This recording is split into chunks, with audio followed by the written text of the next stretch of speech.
समझ लेते हैं। और नहीं तो रिश्तेदार की थोड़ी भावना उल्टी सीधी हुई तो कहते भैया बस थोड़े समय के लिए आए तो निकलना है। तो जैसे रिश्तेदार के भाव से हम लोग समझते हैं कि हाँ रुकने योग्य जगह है कि नहीं है, आदमी अच्छा है कि नहीं है, वैसे ही भगवान भी तुम्हारे भाव से ही समझ लेते हैं कि तुम कितने अच्छे हो।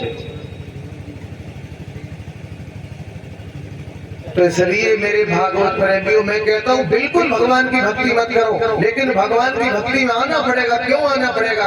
भगवान की भक्ति में इसलिए आना पड़ेगा, आप अपनी संतान को उज्जवल बनाना चाहते हो, अपनी संतान को अच्छा बनाना चाहते हो, तो आपको भक्ति में तो आना पड़ेगा। और आप भक्ति में नहीं आएंगे, राक्षसी प्रवृत्ति में आप जिस समय रहेंगे तो आपके संतान परिवार भी राक्षसी प्रवृत्ति में जिस समय ढलेगा। और राक्षसी प्रवृत्ति की संतानों ने कहीं बाप की सेवा नहीं की, कभी माता की सेवा नहीं की। ये तो अच्छे परिवारों की संतानें हैं जो माता पिता की सेवा करती हैं। अच्छे परिवारों की संतानें हैं जो एक दूसरे को सम्मान देती हैं। लेकिन परचौली के लोग सम्मान वाले स्कूल में कभी पढ़े ही नहीं। एक भी आदमी आज मुझे 5 दिन हो गए कहीं मिल जाए अपनी तरफ से राम राम कर लेता तो हमें तसल्ली हो जाती है। नितिन भाई, 1-2 लड़के हैं छोटे छोटे, ये बड़े बूढ़े तो ऐसे मुंह की तरफ देखते रहते मानो कोई मुसलमान खड़ा हो, मानो हम पाकिस्तान से लौट के आए। एक भी आदमी ने अपनी तरफ से राम राम नहीं बोला आज दिन तक। ये बड़ा दुख है। पता नहीं शिक्षा का साथ नहीं मिला, पता नहीं सत्संग ठीक से नहीं मिल पाया, क्या कारण बना? नहीं तो ऐसे ऐसे गांव हैं जहां 2 दिन कथा सुनने के बाद गांव ऐसा लगता मानो वृंदावन की कुंज गली हो गई हो जहां राधे राधे पड़ी रहती है। कुछ लोगों के अंदर ऐसा भी भेदभाव होगा, कह रहे वो किसान लोग कथा सुना रहे हो, क्या क्या कथा सुनने जाएंगे, हम ठाकुर हैं, हम ब्राह्मण हैं, हम ये हैं, हम वो हैं। ये भी भेदभाव की भावना लोगों के अंदर होती है। लेकिन याद रखना, न इस दुनिया में कोई ठाकुर है, न इस दुनिया में कोई ब्राह्मण है, न इस दुनिया में कोई शूद्र है। इस दुनिया में रामचरितमानस कहती है, तुलसीदास ने लिखा, भगवान स्वयं कहते हैं कि जात पात पूछे नहीं कोई और हर को भजे सो हर को होई। तो देखा है यहाँ जो वर्दियां हमको मिली है, कोई सिक्योरिटी में है, कोई पेट्रोल पंप में वर्दी है, कोई पुलिस में है, तो कोई आर्मी में है, कोई जीआरपीएफ में है। तो ये सब कुछ क्या है? ये सारी वर्दियां इस मृत लोग के लिए है। केवल भगवान के यहाँ जाओगे तो वर्दी सबकी उतर के जाएगी, सब एक तरीके से जाकर के वापस जाएगी। हमारी ये जो जातियां, मानव में कोई जाति नहीं, जाति तो पशु पक्षियों में होती है। और फिर यदि कोई कहता है कि मैं ब्राह्मण हूं, मैं शूद्र हूं, मैं क्षत्रिय हूं, मैं वैश्य हूं, कौन बचा कहां से वो मुझे बता दे।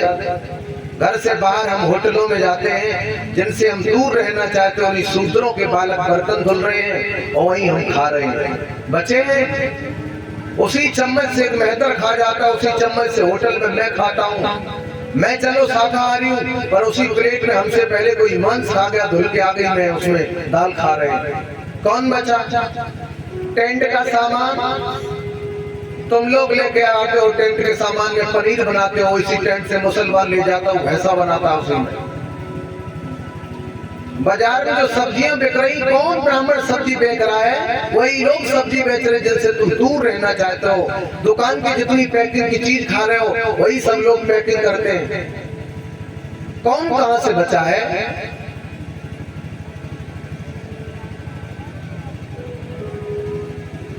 कोई कहीं से सुरक्षित नहीं है। पर ये भेदभाव, ऊंच नीच की भेद भावनाएं छोड़ करके, जैसे एक व्यक्ति चुनाव लड़ता है और जो व्यक्ति चुनाव पे खड़ा होता है वो भेदभाव जातवाद का त्याग देता है, और जिसने जातवाद का भेदभाव त्याग दिया उसी को लोग वोट दे देते हैं, वही फिर ऊंचा बनता है। तो यानी ऊंचे बनना है, कुछ बनना है दुनिया में, तो ये जातवाद को त्याग देना। और फिर याद रखना, भगवान की कथा में तो ये सब कुछ नहीं होना चाहिए।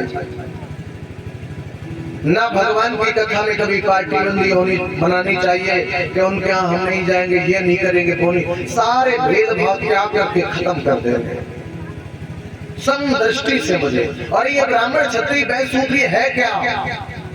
ये हर बिरादरी के अंदर है। ब्राह्मण हमारा मस्तक है, क्षत्रिय हमारी भुजाएं हैं, वैश्य हमारा पेट है, शूद्र हमारे पैर हैं। तो हर बिरादरी में आ गए। पर ब्राह्मण की परिभाषा बता दो, ब्राह्मण कौन है, पंडित कौन है? ब्राह्मण वही है जो ब्रह्म के मार्ग पर चलने का काम करे, उसे ब्राह्मण कहते हैं। पंडित वही है जो परोपकार करने का काम करे। ब्राह्मण में होने के बाद मांस मदिरा इत्यादि करता है, तो ब्राह्मण होने के बाद भी वो शूद्र है। क्षत्रिय होने के बाद इत्यादि गंदे काम करने के बाद और अपने आप को क्षत्रिय कहना, फिर भी वो क्षत्रिय ना होकर फिर भी वो शूद्र है। यानी कि मुझे जिस आधारों पर बिरादरी के हिसाब से भी मुझे दी है, तो उस आधार पर मुझे कर्म करना चाहिए। तो याद रखना, ये जाति कर्म से ब्राह्मण बनो, कर्म से अच्छे बनो। नहीं तो देखा है सरकारों के यहाँ कोई जात पात से नौकरी नहीं मिलती, वहां तो समानता को योग्यता से नौकरी मिलती है। यही परमात्मा क्या है कि जो योग्य बन के परमपिता परमात्मा के यहाँ जाता, उसी जीव का उद्धार हो जाता है।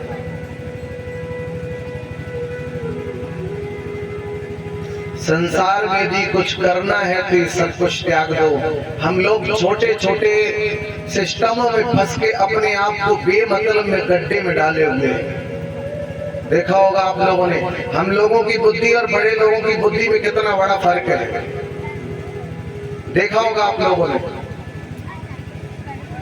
हम लोग जब चुनाव होता है तो हम लोग आपस में चुनाव के पीछे लड़ते हैं, हम फलानी पार्टी को वोट देंगे, हम फलानी पार्टी को खुले हम झगड़ा देते हैं। पर हम लोग उस पार्टी के लिए लड़ रहे हैं, पर वो पार्टी शपथ ग्रहण में सब इकट्ठे चाय पी रही है, उनमें कोई झगड़ा नहीं लड़ रहे हम। तो इसका मतलब वो इकट्ठे हम लड़ रहे, तो हम बेभूल में है ना, वो तो एक ही है, हम बेमतलब में लड़े जा रहे हैं। गांव में भी आज अधिकतर पार्टियां इसीलिए बन जाती है कि जब प्रधानी का चुनाव होता तो खुल के वोट देते हैं कि हम फलाने सिंह की तरफ खुल के हैं। अच्छा, फलाने सिंह की तरफ तुम तो खुल के हो, पर फलाना सिंह जब जीत जाएगा तो वो तुम्हें खुल के तुम्हारी तरफ कभी नहीं रहेगा। और प्रधान जीतने के बाद वो उसे काम देगा, उसका काम बनाएगा जिसने उसे वोट नहीं दिया। वो सोचेगा तुम तो मेरे हो ही हो, उसे अपना बनाओ। तो तुम्हें 5 साल में 5 रुपए